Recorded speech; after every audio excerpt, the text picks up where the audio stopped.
आप सभी को प्रभु यीशु मसीह के पवित्र और मीठे नाम में मैं एक बार फिर से आप सभी का स्वागत करता हूं आज की शाम इस जगह पर जो खुदा ने आपको और मुझे दिया है। हमने इससे पहले देखा कि पवित्र आत्मा को पाना ही पर्याप्त नहीं है। पवित्र आत्मा के कार्यों का प्रारंभ होना भी जरूरी है, लेकिन आज अब हम उसके आगे चलेंगे। पवित्र आत्मा यदि हमने पा लिया, खुदा की इच्छा यदि हमारी जिंदगी में पूरी हो गई, परमेश्वर का चुनाव हमारी जिंदगी में हो गया, हमने समस्त सुरक्षा को पाया, सब कुछ पाया, लेकिन जब तक पवित्र आत्मा का कार्य आपकी जिंदगी में या आपकी जिंदगी से होकर दूसरों की जिंदगी में ना हो, तब तक सब कुछ अधूरा है। लेकिन बहुतेरे ऐसे हैं जो पवित्र आत्मा को पाते भी हैं, पवित्र आत्मा के द्वारा चुने भी जाते हैं, परमेश्वर के द्वारा चुने भी जाते हैं, और पवित्र आत्मा का कार्य उनकी जिंदगी के साथ भी प्रारंभ हो जाता है। लेकिन पवित्र आत्मा के साथ अब निरंतरता बहुत जरूरी है। आत्मिक जिंदगी लगातार नई जिंदगी है, हर दिन प्रभु में नया है। इस बात को जानिए, इस बात को जानिए कि हर दिन प्रभु में नया है। मेरे साथ जितने लोग जुड़ रहे हैं, एलिस वर्गीस बहन, मैं आपका स्वागत करता हूं। अजय कुमार गुप्ता जी, मुस्कान विनोद साहू, अर्पिता जेकब, शिरीन विलियम्स जी, आप मुझे लगते हैं नए हैं, प्रभु में आपका स्वागत हो। कुमुदनी बागजी जी, आशीष मसीह भाई मेरे बिलासपुर से जो हैं, मैं आपका स्वागत करता हूं। श्वेता मसीह, मैं आपका भी स्वागत करता हूं, शायद आप भी बिलासपुर से हैं।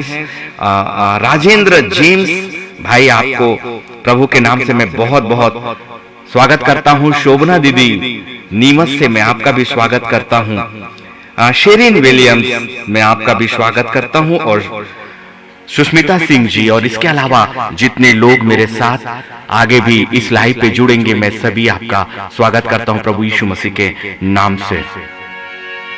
आइए पवित्र आत्मा से परिपूर्ण जिंदगी के विषय में जानने से पहले परमेश्वर की स्तुति करेंगे। आज मैंने आराधना शब्द नाम नहीं लिया है, क्योंकि ये स्तुति है। आराधना तो पवित्र परमेश्वर के साथ स्वात्मा मुझे जिस दिन, जिस समय, जैसा हमें एक साथ लेकर जाएगा, हम जाते चले जाएंगे। मैं आपका सभी का स्वागत एक बार फिर से और प्रभु के नाम से। आइए, ये गीत कुछ वर्ष पहले आत्मा ने मुझे दिया था, हे सारी पृथ्वी के लोगों, जो भजन संहिता पर आधारित गीत है। आइए इसे सुनते हैं एक बार फिर से, एक बार फिर से।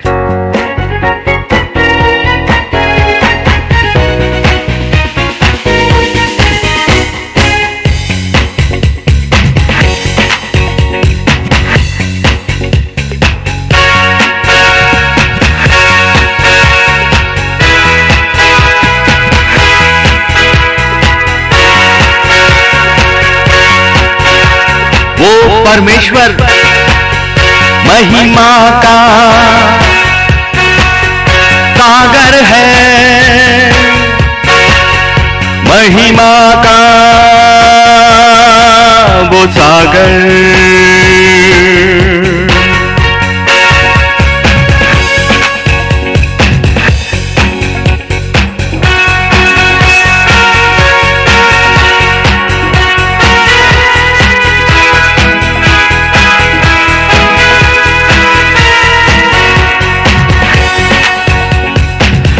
सारी पृथ्वी के लोगों, यहोवा का जय जयकार करो। हे सारी पृथ्वी के लोगों, यहोवा का जय जयकार करो, क्योंकि यहोवा भला है, उसकी करुणा सदा की है। क्योंकि यहोवा भला है, उसकी करुणा सदा की है। हे सारी पृथ्वी के लोगों, यहोवा का जय जयकार करो। हे सारी पृथ्वी के लोगों, यहोवा का जय जयकार करो, क्योंकि यहोवा भला है, उसकी करुणा सदा की है। ये आराधना नहीं है, ये स्तुति और महिमा है।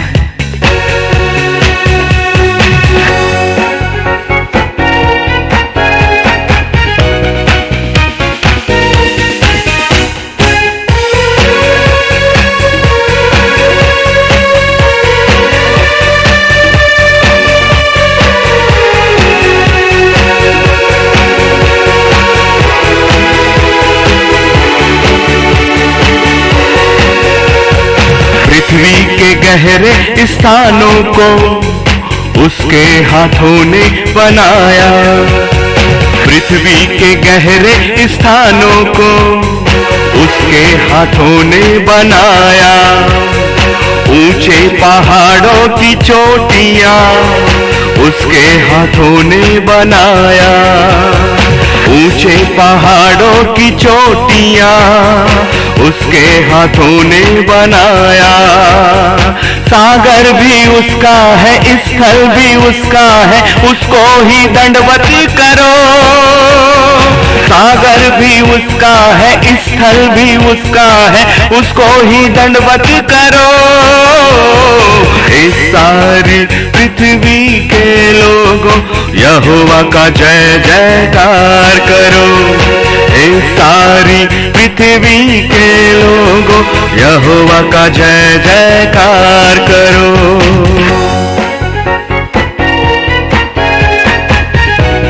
कौन बजाएगा वीणा और कौन बजाएगा उस खुदा के सिंहासन के सामने वाद्य यंत्रों को? यदि कुछ नहीं तो तालियां तो है अपने परमेश्वर के सामने बजाने के लिए, क्योंकि वो महिमा और स्तुति के सिंहासन पर विराजमान एक ही परमेश्वर, एक ही खुदा, जिसने हमें आनंद दिया, जिसने हमें प्रशंसा दी, जिसने हमें खुशियां दी, हमारे हर एक तकलीफ के समय पे जिसने हमारे आंसुओं को पोंछा।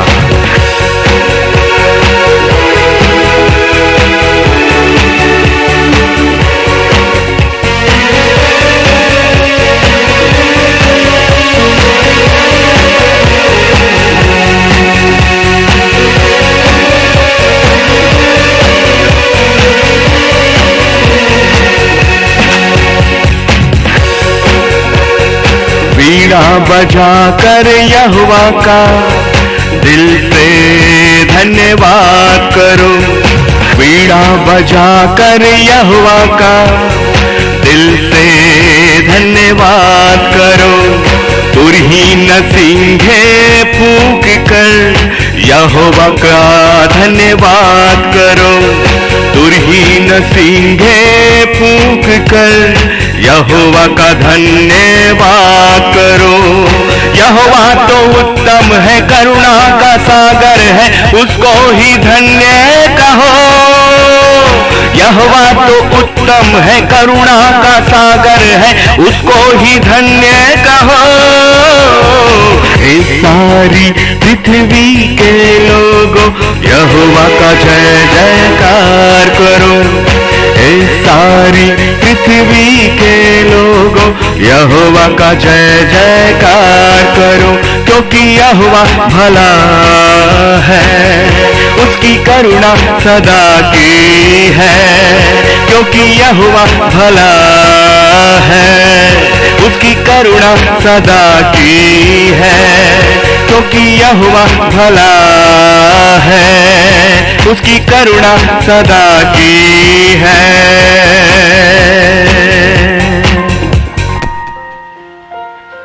क्या ही अनहोनी बातें उस परमेश्वर की ओर से, क्योंकि वो भला और भला और भला परमेश्वर है, जिसने हमें पवित्र आत्मा दिया और पवित्र आत्मा से परिपूर्ण भी किया।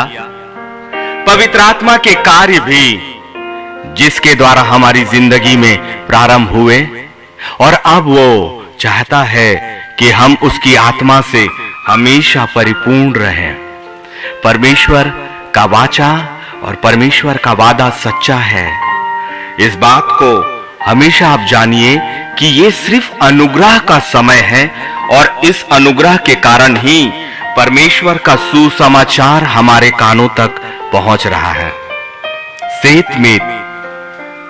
सेतमेत पूरी तरह से आपके बदले कीमत चुका दी गई और आपको अपने वचनों से वो खुदा अभी इसी वक्त भरता है। यदि आप में से कोई ऐसा है जिसने पवित्र आत्मा की उपस्थिति को पाया है, पाने से ही पूर्णता नहीं है। लूसीफर चुरा कर ले जाएगा आत्मिक जिंदगी को। यदि आप में से कोई ऐसा है जिसकी जिंदगी में पवित्र आत्मा के कार्य हुए लेकिन फिर भी वो पूर्णता नहीं है, एक बार, दो बार, तीन बार, कई ऐसे हैं जो चुने जाने के लिए बहुत आगे आते हैं, लेकिन संसार की बातें उन्हें बहुत जल्दी घेर लेती हैं, बहुत जल्दी, बहुत ही जल्दी। कब उन्होंने चुनाव को कबूल किया, अपनी गवाहियां दी, और कब उन्होंने लूसीफर के साथ अर्थात संसार के साथ भी समझौता कर लिया। मसीही जिंदगी कभी समझौते की जिंदगी कभी भी नहीं है। इस संसार में हमें कुछ मिले या ना मिले, मसीही जिंदगी, आत्मिक जिंदगी समझौते की जिंदगी है ही नहीं, है ही नहीं, है ही नहीं। पवित्र आत्मा को हम धोखा नहीं दे सकते, और पवित्र आत्मा को धोखा देना, पवित्र आत्मा के नाम को लेना बिना व्यर्थ चुनाव के, आपका चुनाव हुआ ही नहीं और आपने अपने आत्मिक जिंदगी को लोगों के सामने बिना पवित्र आत्मा के स्थान के आपने कहना शुरू कर दिया। ना ये देखा कि खुदा ने आपके लिए वो भूमि रखी है या नहीं, खुदा ने वो स्थान आपको दिया है कि नहीं, परमेश्वर के द्वारा आपका चुनाव हुआ है कि नहीं, और आपने तय किया बहुत बड़ा धोखा होगा। सच में पवित्र आत्मा के विरोध में किया गया कार्य और पवित्र आत्मा की निंदा कभी भी बर्दाश्त नहीं करता वो, और ये बातें हमने पहले देखा। और आज मैं आश्चर्यचकित करता हूं कि कल पवित्र आत्मा ने हमें उन जगहों को दिखाया कि अब हम अनुग्रह के युग में तो हैं, लेकिन ये पवित्र आत्मा का भी युग है, और यीशु मसीह तक क्षमा की बातें पूर्ण हो चुकी है, लेकिन पवित्र आत्मा का कार्य अभी हमारी जिंदगी में उस यीशु मसीह के पवित्र रक्त को और उस सुसमाचार को हमारे कानों तक पहुंचाने का है। लेकिन जब वो अपने कार्यों को पूरा कर चुकेगा, वो आपके विरोध में न्याय के दिन सातों तुरहियों के फूके जाने के बाद आपके विरोध में गवाह बनने के लिए वो खड़ा हो सकता है। यदि आपने पवित्र आत्मा के साथ अपनी जिंदगी को प्रारंभ किया और खुदा का वो वचन जो उसने आपके जीवन में बोया वैसे आपने उसका पालन किया, तो वो पवित्र आत्मा आपकी ओर से भी गवाही देने के लिए पवित्र परमेश्वर के सिंहासन के सामने निश्चित तौर से वो खड़ा होगा, दोनों ही परिस्थितियों में। लेकिन आत्मा से परिपूर्णता कुछ और है, आत्मा के पाने से ही पूर्णता नहीं है, आत्मा के कार्य के प्रारंभ होने से भी पूर्णता नहीं है, लेकिन उस परिपूर्ण जिंदगी को हर दिन नहीं, हर पल बनाए रखना ही आत्मा से परिपूर्ण जीवन है। उस आत्मा के साथ, उसके कार्यों के साथ, उसकी इच्छाओं के साथ, परमेश्वर के सिंहासन की इच्छा के साथ, परमेश्वर की सामर्थ के साथ, उसकी योजनाओं में अपनी जिंदगी को लगातार लेकर चलना ये आत्मा के साथ परिपूर्ण जिंदगी है। इसलिए सतर्कता बहुत जरूरी है। हम अपने शरीर से दो स्वामियों की सेवा कभी भी नहीं कर सकते। हम जिस जुबान से पवित्र आत्मा का और खुदा के वचन का नाम लेते हैं, उसी जुबान से हम शरीर की अभिलाषाओं और मदिराओं और ना जाने नशे की चीजों को लेकर, उसी जुबान को लेकर हम पवित्र परमेश्वर के वचनों को कहने का अधिकार बिल्कुल भी नहीं रखते हैं। क्या मेरा परमेश्वर इतना छोटा है और उसके चुनाव क्या इतना छोटा है कि इस संसार में उसे आत्मा से परिपूर्ण लोगों की आवश्यकता क्या वो नहीं जानता? क्या ऐसे बहुतेरे नहीं उसे मिलते जिन्होंने अपने चुने जाने को सिद्ध किया है और जो आत्मा से परिपूर्ण जिंदगी जीते हैं? इसलिए सतर्क रहिए। आपको प्रतिनिधि किसने बनाया? यदि आत्मा ने बनाया, जमीन उसने दी, वचन उसने दिया, अधिकार उसने दिया, तभी मनुष्य होने के नाते हम स्वर्ग के अधिकार में जा सकते हैं, वरना भारी दंड की आज्ञा आपके विरोध में पवित्र आत्मा के द्वारा गवाहियां दे जाएंगी। इसलिए परमेश्वर का यह वचन कभी भी ठट्ठों में नहीं उड़ाया जाता और आत्मिक जिंदगी कभी प्रदर्शन के लिए होती ही नहीं, ये तो खुदा के सामने समर्पण की होती है। एक बार फिर बहुतेरों ने आत्मिक जिंदगी को इस संसार के सामने प्रदर्शन की जिंदगी बना दिया, लेकिन आत्मिक जिंदगी लोगों के सामने प्रदर्शन की नहीं, परंतु खुदा के सामने समर्पण की होती है। कौन करेगा समर्पण अपनी जिंदगी का? और समर्पण अधूरा नहीं, समर्पण पूरा होता है, क्योंकि स्वर्ग और इस संसार, लूसीफर और मेरे खुदा के सिंहासन में कोई मेल कहां है? कहां है? या तो मैं अपने परमेश्वर का राज्य चुन लूं, या तो मैं लूसीफर के साथ अनंत काल के उस साम्राज्य को जो अंधकार का है उसे चुन लूं। लेकिन यह चुनाव बड़ी स्पष्टता के साथ होगा। हमारी जुबान दो स्वामियों की बातें नहीं कर सकती।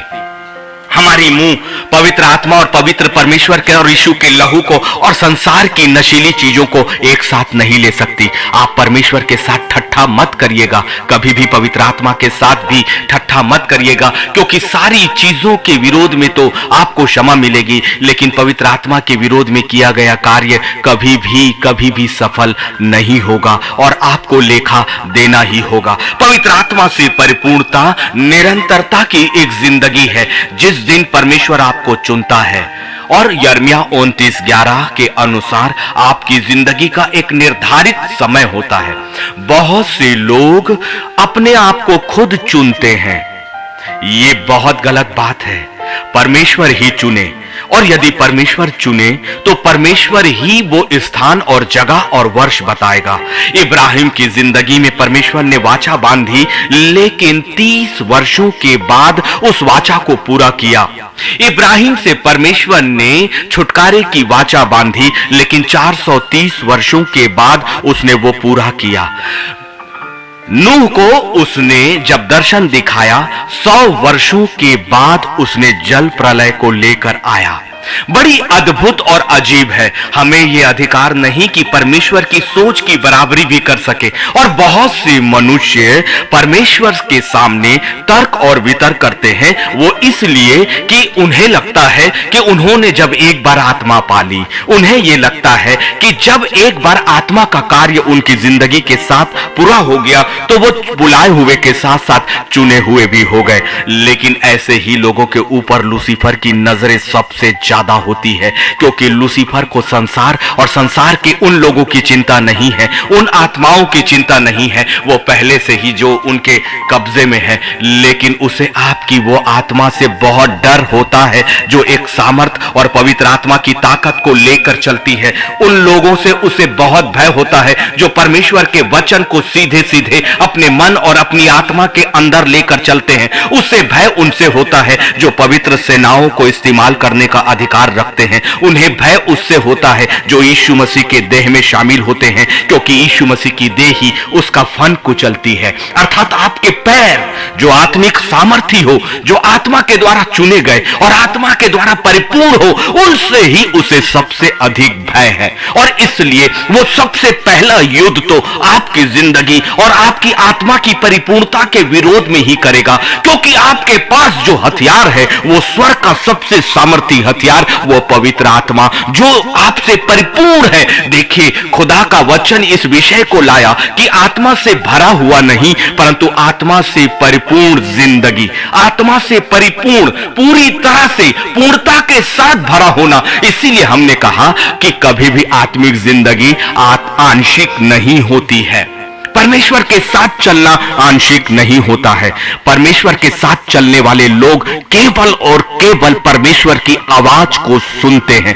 परमेश्वर के साथ चलने वाले लोग केवल और केवल परमेश्वर के दर्शनों को देखकर उसके अनुसार बढ़ते हैं। बहुतेरे आप में से ऐसे होंगे जिन्हें परमेश्वर ने बुलाया, जिन्हें परमेश्वर ने चुना, जिन्हें अपने पवित्र आत्मा को दिया, जिनकी जिंदगी में यिर्मयाह 29:11 को पूरा किया। माता के गर्भ में रचे जाने से पहले जो योजनाएं मेरे खुदा की ओर से थी, उन योजनाओं को उन्होंने आपकी जिंदगी में प्रकट किया। लेकिन बहुत हैं जो आत्मा की परिपूर्णता को प्राप्त नहीं कर पाते। बहुत चालाकी के साथ आधे और अधूरे और कुछ प्रतिशत में ही वो आपको पूरी तरह से वापस खींचता है और आपके मन में एक असत्य डालता है कि तुम तो परमेश्वर के सामने धर्मी हो और तुम परमेश्वर के एक योद्धा हो। लेकिन परमेश्वर का योद्धा पूर्ण होता है जिसके पास आत्मा पूरी तरह से भरा हो, पूरी तरह से भरा हो। हम दो स्वामियों और मनुष्यों के अनुसार परमेश्वर की आज्ञा का पालन नहीं कर सकते, वरना ये खुदा का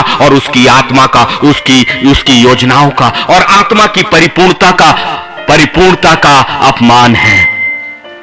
बड़ी स्पष्टता के साथ सुन लीजिए, आपकी प्रार्थनाओं से हजारों लोग चंगे हो सकते हैं। इसका यह कतई मतलब नहीं है कि आपको आत्मा की पूर्णता है। आपके प्रचार से बहुतों का मन पिघल सकता है और बहुत लोग खुदा के वचनों पर विश्वास कर सकते हैं, लेकिन जरूरी नहीं कि आपके पास पवित्र आत्मा की परिपूर्णता है। ये तो उनके विश्वास के कारण होता है जिनके कानों से होकर वो पवित्र परमेश्वर का वचन जो अपनी सामर्थ को लिए हुए प्रारंभ से है, और वचन के अनुसार जो वचन परमेश्वर यहोवा के मुख से निकलता है वो कभी भी खाली नहीं गया। उसकी सामर्थ कहां जाएगी, क्योंकि यीशु मसीह का बलिदान तो हो गया। उसके कोड़े खाने से सब चंगे होंगे, बिल्कुल होंगे जो उस पर विश्वास करेगा। इसलिए आपके सामने आने वाले आत्मा के विश्वास के कारण उसकी जिंदगी में काम हो सकते हैं और आपको बड़ा धोखा होगा। बिना परिपूर्णता के साथ मनुष्यों के अनुसार भी, मनुष्यों की इच्छाओं के अनुसार भी, अपने परिवार के सदस्यों की इच्छाओं के अनुसार आपने परमेश्वर के द्वारा दिए गए अभिषेक को बांटा है क्या? क्या आपने बांटा है? परमेश्वर के अभिषेक को कभी भी मनुष्यों के साथ सहभागिता हो ही नहीं सकती, क्योंकि परमेश्वर का अभिषेक अर्थात उसका पवित्र आत्मा एक इच्छा है। परमेश्वर की इच्छा है, उसकी परिपूर्णता परमेश्वर के वो कार्य हैं जो यिर्मयाह 29:11 के अनुसार सिर्फ और सिर्फ आपकी जिंदगी के लिए इस्तेमाल किए गए हैं, सिर्फ और सिर्फ आपकी योजनाओं के लिए, क्योंकि परमेश्वर के साम्राज्य के सामने हर आत्मा अलग अलग है, हर आत्मा का चुनाव अलग अलग है। परमेश्वर का सिंहासन आपको आपके शरीरों से नहीं, आपको आपके रिश्तों से नहीं, आपको पत्नी और पति और बच्चे और बाप और बेटे और बेटियों के रूप में कभी भी नहीं देखता, क्योंकि आत्माओं का कोई शरीर नहीं, आत्माओं का कोई रिश्ता नहीं। क्या यह भेद यीशु मसीह ने नहीं बताया कि वहां कोई भी एक दूसरे को नहीं पहचानेगा, ना वहां कोई किसी की पत्नी, ना वहां कोई किसी का पति। लेकिन ऐसे भेदों को खुलने के बाद भी आपने परमेश्वर की सेवकाई को मनुष्यों के रिश्तों के आधार पर बांट कर रख दिया है। कभी भी आत्मा की परिपूर्णता हमारी जिंदगी में कभी भी नहीं आ पाएगी। सबसे पहला केवल हमारा खुदा और खुदा और खुदा। यदि लोगों ने लाल समुद्र को पार करने से पहले उस खंभे को नहीं देखा होता तो कभी भी लाल समुद्र उनकी जिंदगी में कभी भी पार नहीं होता। कभी भी जब बादल के खंभे के नीचे वो लोग नहीं चले होते तो कभी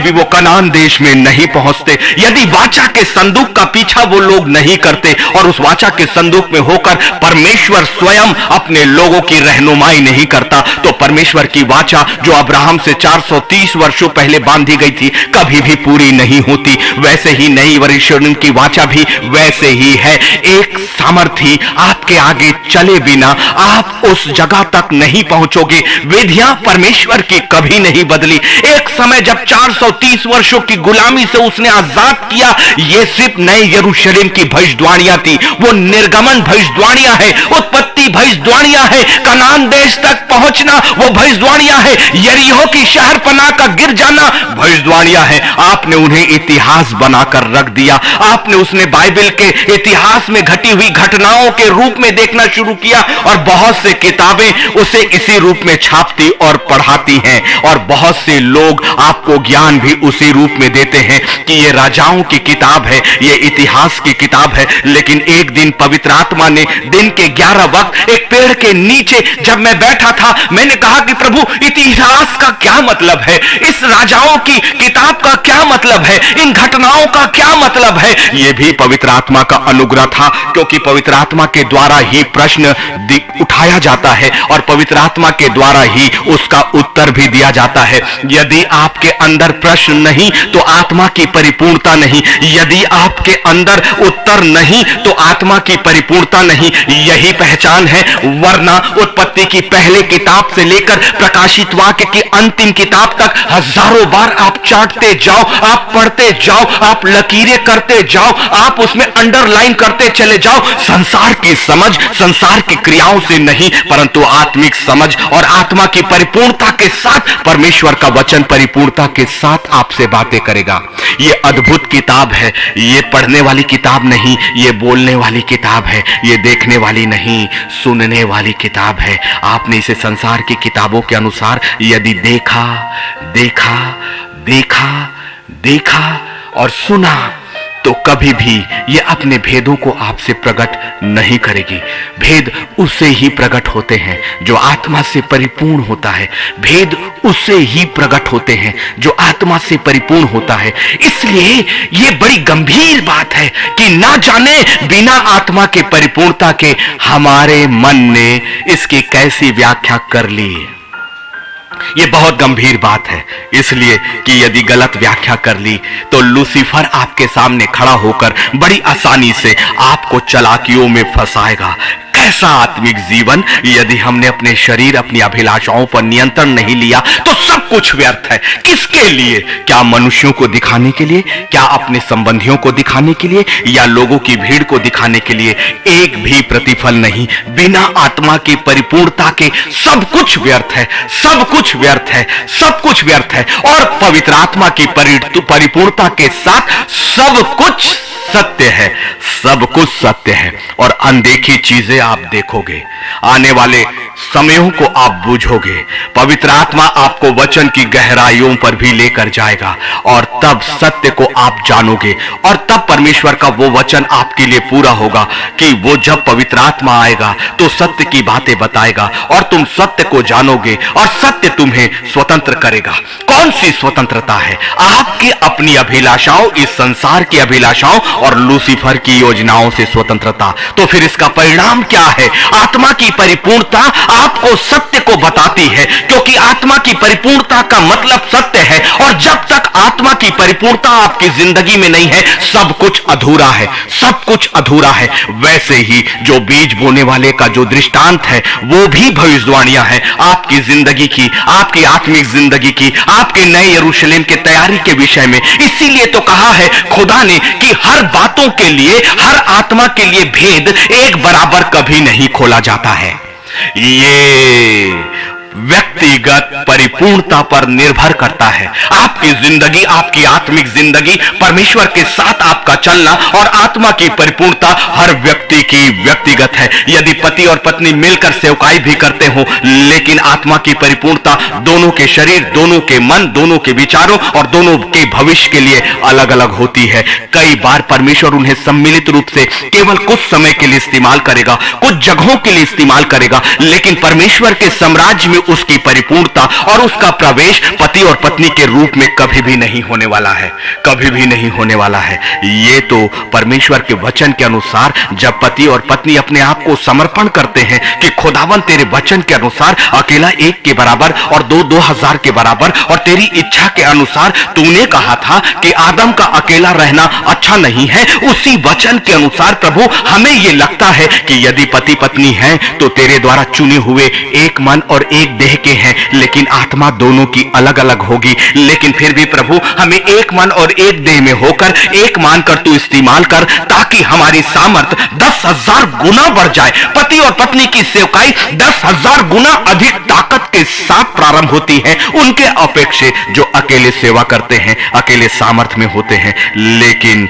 वचन के अनुसार फर्क सिर्फ इतना है कि 10,000 के बराबर उनकी ताकत, और शैतान उन्हें आसानी से नहीं तोड़ तोड़ सकता, लेकिन आत्मा की परिपूर्णता दोनों के लिए अलग अलग होगी।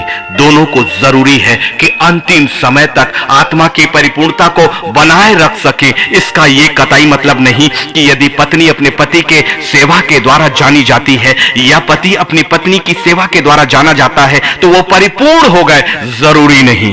एक बार की सामर्थ, एक बार के प्रचार, एक बार के लोगों के सामने आत्मा के रूप से प्रबलता के साथ आपके कार्य हमेशा आपकी जिंदगी के लिए नहीं रहेंगे। इसीलिए वो बीज बोने वाले का भविष्यवाणियां यीशु मसीह ने किया है। लोग इसे दृष्टांत कहते हैं। आत्मा मुझसे कहता है कि इतिहास इसलिए था, राजाओं की किताब इसलिए थी कि तुम जान सको कि परमेश्वर के कार्य करने का तरीका क्या है, परमेश्वर की सोच क्या है। मैंने कहा कि प्रभु, मैंने तो इस विषय में कभी सोचा ही नहीं था कि ये बातें इसलिए लिखी कि परमेश्वर के स्वभाव को हम जान सके, ताकि वो गलतियां अब हम नहीं करें जो उस समय के लोगों ने किया था।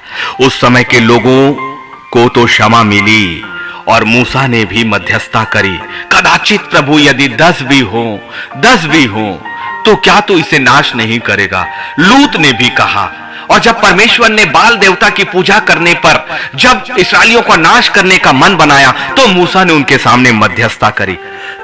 जब लोगों ने पाप किया तब फिर मूसा ने उनके सामने मध्यस्थता करी और परमेश्वर का अनुग्रह हुआ। यीशु नासरी का जीवन और उनका आना तो पूरी तरह से अनुग्रह और दया के लिए ही था, ताकि आपको सेत में छुटकारा दे। लेकिन अब पवित्र आत्मा का युग है, अब पवित्र आत्मा का युग है।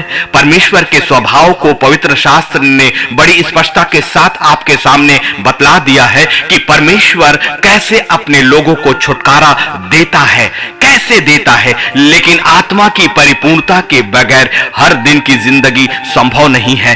क्या बिना वाचा का संदूक, जिस समय मिस्र के उस पहले दिन, जिस समय परमेश्वर ने वहां के सारे पहलौठों को मारा, जो फसह का दिन था, उस दिन परमेश्वर ने बरबस उन्हें निकाला। उस दिन से लेकर जब तक यरीहो की शहरपनाह नहीं गिर गई और यहोशू के माध्यम से खुदावन ने अपनी वाचा को पूरा नहीं कर दिया, उस समय से लेकर उसके आगे भी वाचा का संदूक अर्थात परमेश्वर की उपस्थिति अपने लोगों के बीच में बनी रही। एक दिन भी यदि वो वाचा का संदूक उनसे अलग हो जाता, एक दिन के लिए भी यदि परमेश्वर की उपस्थिति उनसे अलग हो जाती, तो वो कभी भी उस कनान तक नहीं पहुंच सकते थे। यही है भेद, यही है बातें। इसलिए जब तक एक भी दिन, एक भी पल यदि पवित्र आत्मा की परिपूर्णता नहीं, तो परमेश्वर का मार्गदर्शक आपके पास नहीं रहेगा। अब वचन को समझिए, क्योंकि एक समय था जब परमेश्वर का कलाम पट्टिकाओं में लिखा गया। वो समय अलग था और वाचा के संदूक में होकर और मिलाप वाले तंबू और सुलेमान के मंदिर पर परमेश्वर अपने महायाजकों और याजकों के माध्यम से अपने लोगों से बातें करता था। उस समय मध्यस्थ की जरूरत थी, लेकिन अब यीशु मसीह के बलिदान के बाद मेरा और आपका यीशु महायाजक होकर पवित्र परमेश्वर के दाहिने हाथ विराजमान हो चुका है। पवित्र परमेश्वर जो अब तीसरे स्वर्ग में है, अब वो परमेश्वर सीने के पर्वत पर उतरने वाला नहीं, अब वो किसी वाचा के संदूक में उतरने वाला नहीं, अब वो किसी मिलाप वाले तंबू पर उतरने वाला नहीं, परंतु आपको वो अपने स्थान पर बुलाने वाला है। बहुत बड़ा अंतर था। एक बार खुदा अपने लोगों के बीच में उतरा, लेकिन अब यीशु मसीह के आने के बाद और पवित्र आत्मा के अनुग्रह के बाद वो खुदा नहीं, आप ऊपर उठा लिए जाने वाले हो। एक समय खुदा तीसरे स्वर्ग से इस पृथ्वी पर उतरा, लेकिन अब आप इस पृथ्वी से तीसरे स्वर्ग में जाने वाले हो। यही सबसे बड़ा अंतर है और बिना पवित्र आत्मा की परिपूर्णता के कोई नहीं, क्योंकि अब वो मध्यस्थ आपके लिए केवल और केवल पवित्र आत्मा ही है, जो पूरे समय, या समझ लीजिए एक समय वाचा के संदूक में होकर परमेश्वर की आज्ञा और खुदा की उपस्थिति अपने लोगों के आगे और पीछे चलती थी। लेकिन अब क्या कहा खुदा ने? क्या तुम नहीं जानते कि तुम पवित्र आत्मा का मंदिर हो? तुम पवित्र आत्मा का मंदिर हो और नई वाचा अब पत्थरों पर नहीं, आपके हृदयों पर लिखी जाती है। इसलिए पवित्र आत्मा जब आपके अंदर होता है तो वो पवित्र आत्मा वचनों को अंदर से आपसे बोलता चला जाएगा। अब पट्टिकाओं को खोलकर देखने की जरूरत ही कहां है। अब बलिदान चढ़ाने की जरूरत ही कहां है। अब पश्चाताप के दिन की प्रतीक्षा करने की जरूरत ही कहां है। अब ना तो कोई कीमत चुकानी है, क्योंकि एक ही कीमत चुका दी गई। इसलिए यह कीमत उनके लिए है जो आत्मा से अधूरे नहीं, आत्मा को पाए हुए नहीं, आत्मा के कार्य में चलने वाले नहीं, परंतु आत्मा के साथ परिपूर्णता के साथ चलने वाले लोग हैं। इसीलिए तो पवित्र आत्मा ने हमें लगातार अपनी गहराइयों पर लेकर जाने की प्रतिज्ञा की है। और मैं भी वही कह रहा हूं जो पवित्र आत्मा के द्वारा मेरे कान इस वक्त सुनते चले जा रहे हैं। यकीन मानिए, परमेश्वर का साम्राज्य कभी भी ठट्ठों में उड़ाया नहीं जा सकता। हमें उस नूह के समय के लोगों को देखना होगा, क्योंकि वो भविष्यवाणियां हैं। उस समय के लोगों ने भी अपनी जिंदगी को अपने हिसाब से जिया, अपने मन के हिसाब से जिया। 100 वर्षों तक परमेश्वर ने उन्हें मौका दिया, 100 वर्षों तक मौका दिया, 100 वर्षों तक मौका दिया, 430 वर्षों तक उन्हें मौका दिया मिस्र में, लेकिन लोगों ने मन नहीं फिराया। परमेश्वर की सामर्थ को सामने से देखते हुए भी उनका मन कितना कठोर था। यदि आपके सामने आज परमेश्वर के आग का खंभा आपके सामने आ जाए, तो मैं सोचता हूं बहुतेरे नए यरूशलेम में उस विश्वास से ही पहुंच जाएंगे। यदि आपका खुदा आपके सामने लाल समुद्रों को बांटे, तो बहुतेरे उसी विश्वास से नए यरूशलेम में पहुंच जाएंगे। लेकिन खुदा ने आपको और मुझे धन्य कहा है। धन्य वे हैं जिन्होंने मुझे नहीं देखा लेकिन फिर भी विश्वास करते हैं। यकीन मानिए, जब नूह के समय की भविष्यवाणियां 100 वर्षों के बाद पूरा हुई, जब इब्राहिम से की गई वाचा और भविष्यवाणियां 430 वर्षों के बाद पूरी हुई, जब परमेश्वर ने अपने लोगों को 40 वर्षों में दूध और मधु की धाराओं के देश में लेकर गया, कोई जाति उन्हें रोक ना पाई, कोई राजा उन्हें रोक ना पाया, क्योंकि इस्राएल का राजा उनके आगे आगे चलता था। और आपका राजा भी अब आपके आगे है और सहायक आपके साथ है। आपका राजा आपके आगे है और आपका सहायक आपके साथ है। परिपूर्णता को ले लीजिए, परिपूर्णता को ले लीजिए। कभी भी कभी भी कभी भी कभी भी कभी भी परमेश्वर की आत्मा की निंदा नहीं। यीशु मसीह को देखिए ना, गेतसेमनी के बाग में उसने क्या किया। वह फिर थोड़ा और आगे बढ़कर मुंह के बल गिरा और यह प्रार्थना करने लगा, हे मेरे पिता, हे मेरे पिता, यदि हो सके तो यह कटोरा मुझसे टल जाए, तो भी जैसा मैं चाहता हूं वैसा नहीं, परंतु जैसा तू चाहता है वैसा ही हो। यीशु मसीह के पास पूरी सामर्थ्य थी। उन्होंने कहा, यदि मैं चाहूं तो मेरा पिता 300 पलटन मेरे लिए भेज देगा, 12 पलटन दूतों के भेज देगा, और एक पलटन में 300 स्वरदूत होते हैं। और एक स्वरदूत की सामर्थ्य समस्त पृथ्वी पर भारी होती है। एक स्वरदूत की सामर्थ्य समस्त पृथ्वी पर भारी होती है। और 12 पलटनों में 300 स्वरदूत होते हैं। और एक पलटन में 300 स्वरदूत होते हैं, तो 12 पलटनों में कितने स्वरदूत। उसकी सामर्थ और ताकत को देखो। जो पवित्र परमेश्वर के दाहिने हाथ ही विराजमान उसका पुत्र था, उसने एक ही चीज कही कि मेरी नहीं परंतु तेरी इच्छा पूरी हो। इसका मतलब वो व्यक्ति जो आत्मा से अधूरा होता है, वो कई बार अपनी इच्छाओं को प्रभु से मांगेगा। ये उसकी पहचान है। ये जान लीजिए कि यदि आत्मा को पाने के बाद आप अपनी इच्छाओं को परमेश्वर से अभी भी मांग रहे हैं, तो आत्मा की परिपूर्णता तक नहीं पहुंचे। यदि आत्मा के पाने के बाद और आत्मा के कार्यों में अपनी सहभागिता देने के बाद भी यदि आपने अपनी लालसाओं को मांगा, तो भी आत्मा परिपूर्ण नहीं है। कुछ नहीं, वचन ही आपका दर्पण है और पवित्र आत्मा ही आपकी सच्चाई आपको और मुझे बताता है। ये वचन मेरे लिए भी है। लेकिन यदि मेरी प्रार्थनाओं में परिवर्तन मैं ये सुनूं, जो पवित्र आत्मा ही हमारी जुबान से प्रार्थना कराता है, और आत्मा से परिपूर्ण व्यक्ति कभी भी अपनी जीभ से, अपनी जुबान से, अपनी सोच से, अपने मस्तिष्क से, अपने शरीर से प्रार्थनाएं नहीं करता। ये शैतानिक प्रार्थना है। जब आपके घुटने संसार के रिश्तों, संसार के शरीरों, संसार की वस्तुओं को मांगते हैं, this is the devil prayer. कि शैतान आपको वही चीजें आपके सामने लग रहा है, आपको लगेगा कि क्या मैं गलत प्रचार प्रचार कर रहा हूं, वचन को मैं आपके सामने रखता हूं। सुसमाचार की किताब में जब यीशु मसीह ने बपतिस्मा लिया और 40 दिन तक जब वो जंगल में उपवास करके उन्होंने पवित्र आत्मा की परिपूर्णता ही तो ली थी। जब यीशु नासरी को भी पवित्र आत्मा से परिपूर्ण होने की जरूरत थी, जो कि खुद पवित्र परमेश्वर की आत्मा का एक भाग था।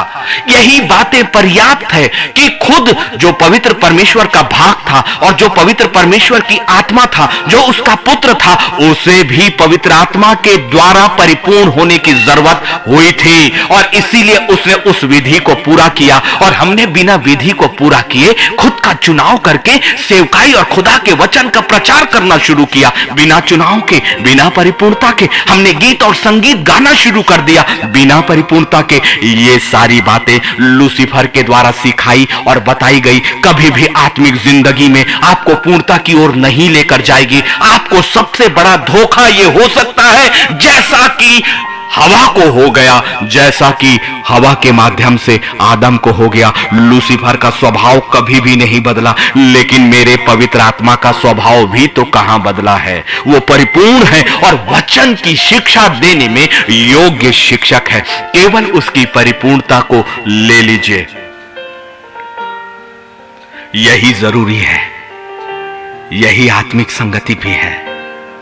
पवित्र आत्मा की परिपूर्णता के बगैर आत्मा का चुनाव व्यर्थ, खुदा का चुनाव भी व्यर्थ, खुदा के कार्य भी व्यर्थ, खुदा की योजनाओं में आना भी व्यर्थ।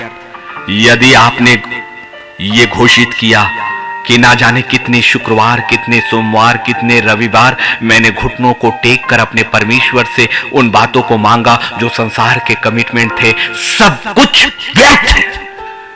और ये एक शैतानिक प्रार्थना बिल्कुल वैसे ही जब 40 दिनों के बाद यीशु नासरी की परीक्षा की गई, शैतान उसे मंदिर के कंगूरे पर ले गया और उसे सारा वैभव दिखाया कि नहीं, ये संसार का वैभव शैतान और लूसीफर का वैभव है। और आप उसी वैभव को पवित्र पवित्र परमेश्वर की सहायता में और सोचते हो कि पवित्र आत्मा आपको इस संसार के वैभव और संसार के रिश्तों और संसार के शरीर के अभिलाषाओं के लिए आपकी मध्यस्थता करेगा खुदा के सामने। पवित्र आत्मा तो अनंत काल और स्थायी लाभ और स्थायी धन के लिए आपके लिए मध्यस्थता करता है। और परमेश्वर का सिंहासन इसी प्रार्थना को कबूल करता है, क्योंकि इसमें उसका वो वचन भी शामिल है कि पहले उसके राज्य और धर्म की खोज करो तो सब वस्तुएं तुम्हें मिल जाएंगी। लूसीफर से सतर्क रहिए, आत्मा को पाना ही पर्याप्त नहीं है, आत्मा के कार्यों में अपनी जिंदगी को देना ही पर्याप्त नहीं है,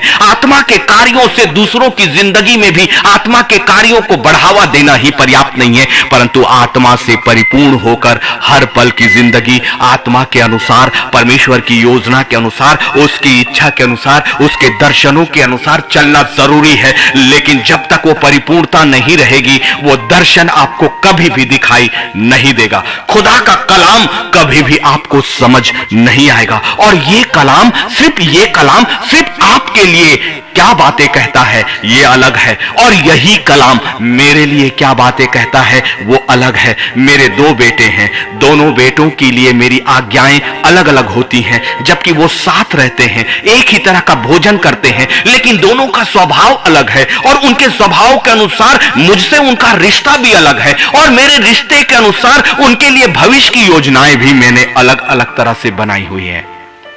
आपका स्वर्गीय पिता भी ऐसा ही है। आत्मा के साथ परिपूर्णता हर एक की व्यक्तिगत जिंदगी है। कभी भी उसे अपने पारिवारिक रिश्तों के साथ शामिल मत करिएगा। कभी भी अपनी आत्मिक जिंदगी को अपने आसपास के वातावरण के अनुसार निर्धारित मत करिएगा। कभी भी परमेश्वर की सेवकाई बांटी नहीं जा सकती, कभी भी परमेश्वर के साथ चलना कभी भी बांटा नहीं जा सकता। इसलिए आत्मा की परिपूर्णता, परमेश्वर की योजनाओं की परिपूर्णता, परमेश्वर के साथ चलने की परिपूर्णता ही पवित्र आत्मा की परिपूर्णता है। प्रभु हम सबको बहुत आयत की आशीष दे। ऐ मेरे जीवते खुदावन में धन्यवाद और धन्यवाद और धन्यवाद करते हैं प्रभु। एक ही मन के साथ हम मिलकर एक ही विचारों में आपकी पवित्र वेदी के सामने आते हैं। खुदावन यदि आपने हमें आत्मा दिया, हम आपका शुक्रगुजार करते हैं प्रभु।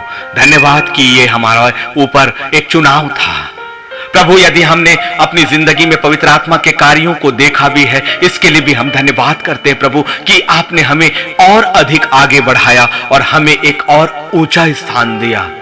लेकिन खुदाबंद, यदि वो पवित्र आत्मा और आपकी इच्छाएं, आपकी उपस्थिति हमारी जिंदगी में हर पल ना बनी रहे, जैसे तू वाचा के संदूक में होकर अपने लोगों के आगे चलता था, वैसे तू हमारी आत्मा में होकर हमारे शरीर के अंदर हमें समझाता और बताता ना चले तो सब कुछ व्यर्थ है मेरे खुदाबंद। यही मध्यस्थता है हमारी आपकी पवित्र वेदी के सामने कि वो पवित्र आत्मा की परिपूर्णता से हमें पूरी तरह से भरे। आज की शाम अभी हमारे विचारों को पूरी तरह से नया कर दे, हमारी आत्मा को नया करे प्रभु। हमारी पुरानी आत्मा अभी इसी वक्त हम बाहर करना चाहते प्रभु, ताकि पवित्र यीशु मसीह के नाम में और उस पवित्र लहू में होकर एक परिपूर्ण आत्मा, एक परिपूर्ण योजना हमें मिले। क्योंकि तेरी आत्मा की परिपूर्णता हमारी जिंदगी की संपूर्णता है, हमारे भविष्य की पूर्णता है और उन योजनाओं का पूरा होना है जो संसार की नहीं, हमारी नहीं, हमारी अपनी सोच की नहीं, परंतु स्वर्ग की सोच की है। स्वर्ग की सोच का जीवन ही तो परिपूर्ण जीवन है प्रभु, और वही हमारे लिए संपूर्णता लाएगा। क्योंकि हमारी सोच की जिंदगी, इस संसार की सोच की जिंदगी, हमारे चारों ओर के वातावरण की जिंदगी हमें इसी जगह पर रखेगी। लेकिन अब हमारा परमेश्वर इस स्थान पर सीने के पर्वत पर नहीं आएगा, लेकिन जैतून पहाड़ के ऊपर मेरा यीशु बादलों पर होगा और हम उठाए जाएंगे। खुदावन, वही परिपूर्णता हमें चाहिए। तेरा सिंहासन चाहिए खुदावन, तेरी पवित्र वेदी की उपस्थिति हमें चाहिए। और इससे पहले कि न्याय के दिन के बाद हम उस जगह तक पहुंचे, हमें अभी भी आप चाहिए प्रभु, आप चाहिए, आपकी आत्मा चाहिए, आपकी रहनुमाई चाहिए। ऐ खुदा, दया कर, हमारे अंदर निवास कर और हमें हर दिन अपनी योजनाओं में हर पल अपनी इच्छाओं के अनुसार ही लेकर जाना प्रभु। मनुष्य की सोच, मनुष्य की इच्छाओं को, मनुष्य के स्वभाव को और मनुष्यों की योजनाओं से पूरी तरह से हम अपनी जिंदगी, अपने विचार, अपने शरीर, अपने वातावरण, अपने बाहर को सब कुछ बाहर करते हैं। क्योंकि हमारे लिए केवल और केवल हमारा परमेश्वर, परमेश्वर और परमेश्वर और तेरी योजनाएं, तेरी योजनाएं और तेरी योजनाएं प्रभु। तेरा रहम हम पर है, इसलिए तो तेरा ये गहरा कलाम हमें मिला, हमारी आत्मा ने सिखाया, ये हमारे कानों से होकर हमारी आत्मा में पूरी तरह से बैठा दे प्रभु। वैसे ही जैसे तूने मूसा को पट्टियां लिख कर दी, वैसे ही हमारे हृदयों में अपनी उंगलियों से लिख प्रभु, ताकि जब भी हमारे पैर इधर और उधर हुए, जब भी हम किसी और की उपासना करें, उसी वक्त तेरी आवाज हमारे कानों के अंदर हमें सुनाई दे खुदावन। इस मध्यस्थता की प्रार्थना है, जितने लोग मेरे साथ जुड़े हैं उनके लिए भी ये प्रार्थना वैसे कि वैसे, वैसे कि वैसा शब्द उनकी जिंदगी में पूरा हो जाए, उनके शरीरों में पूरा हो जाए, उनके भविष्य में पूरा हो जाए। हर एक जो इस वक्त मेरे साथ जुड़ा है प्रभु, तेरी वेदी के सामने एक आत्मा में जुड़ा है, इसलिए हर एक के लिए यही शब्द है, ये मध्यस्थता है। क्योंकि खुदावन, सिंहासन तो स्वर्ग में एक ही है, चाहे प्रार्थनाएं कहीं से भी की जाए, सीधा पहुंचती है तेरे पवित्र वेदी के सामने, क्योंकि तूने हमारे लिए वो अधिकारों को खोल दिया है। परिपूर्णता चाहिए, परिपूर्णता चाहिए, परिपूर्णता चाहिए, तेरी पूर्णता चाहिए खुदावन, तेरी पूर्णता चाहिए हमारी जिंदगी में, तेरी पूर्णता हमें चाहिए, हमें चाहिए प्रभु तेरी पूर्णता, तेरी पूर्णता, तेरी पूर्णता अभी दे, इसी वक्त दे खुदावन। हमें संपूर्णता चाहिए अभी इसी वक्त, खाली कर प्रभु, हमें खाली कर, हमारी योजनाओं से हमें खाली कर, लूसीफर की योजनाओं से खाली कर, मनुष्य की इच्छाओं और उनके कमिटमेंट से हमें खाली कर, उसे दूर कर, और तेरे साथ कमिटमेंट, तेरे साथ रिश्ता, तेरे साथ योजनाएं अभी अभी अभी अभी अभी अभी अभी अभी अभी कर पिता, हम पर रहम कर प्रभु। तेरा हाथ जब तक हम पर ना रखाएगा, वो परिपूर्णता हमारी जिंदगी में नहीं आने वाली खुदाबंद। हम पर रहम कर प्रभु, हम पर रहम कर, तेरे पवित्र सिंहासन को खोल मेरे राजा। पवित्र पवित्र यीशु मसीह के पवित्र नाम से हम एक मन और एक विचार होकर आपकी वेदी के सामने गिड़गिड़ा रहे हैं खुदाबंद। दया कर, दया कर, दया कर, दया कर, दया कर, दया कर, दया कर, अनुग्रह और अनुग्रह और अनुग्रह को मांगते हैं पवित्र वेदी। होले राहाबा, शंदरबा यकोदरी अबादे अबोदाबा। तेरा सिंहासन ही पवित्र और चाहने योग्य है। होली नबारे खोराबा, तेरे पवित्र चरणों के निकट ही सामान्य रोशनी नहीं प्रभु, परंतु प्रबलता की रोशनी है। होले राहत सबंधो खोराबा, तेरी सामर्थ और सामर्थ को खोल प्रभु। हंदरबा यकोदी अबो नाराबायाबा, हमें स्पर्श कर और छू कर लेकर चल। हुंदर रिकेबे लल्लरबांदो रोकोबो दोराबा यबादरबा यकोदरबा, हमारे घरों पर, हमारे वातावरण पर, हमारी जमीनों पर तेरा कब्जा हो जाए। होंदो रुखाबा या छंदरे बेला रबा या कोदरो हो बोंदोरा ही लाला रबा या खोरा हवा या होंदा रबा, हमारी हवा, हमारा वातावरण, हमारे वस्त्र, हमारे शरीरों की हर एक चीजें अभी इसी वक्त अभिषेक के गाढ़े मस्से में दे दी जाए। होंदोरो होलीरी हवा हो रहा खांदा, क्योंकि तू ही सामर्थी और पवित्र हो रहमो हिखी हीला महिमा के सिंहासन पर विराजमान। हिंदर खोलिरी हस्सबा, पवित्र और सामर्थ और खुदावन की आग का बाड़ा। ईद अंदर कीली होली होरी हिली हबा शिखेंदेरी हीला रबा, जो हमेशा की तरह आज भी सामर्थी और अनुग्रह से भरा हुआ परमेश्वर ओदुरु हुलुर हबा या कोंदुरी, हमारी ये तुझसे विनती है यीशु के नाम पर। आमीन आमीन आमीन आमीन। ये प्रार्थनाएं कभी भी खाली नहीं जा रही है। आज प्रार्थना की परिपूर्णता को पूरी तरह से ले लीजिए, पूरी तरह से ले लीजिए, क्योंकि अब हमें अधूरी आत्मिकता नहीं, संपूर्णता चाहिए। पवित्र आत्मा के भेदों के लिए धन्यवाद, उसका ही शुक्रगुजार करें।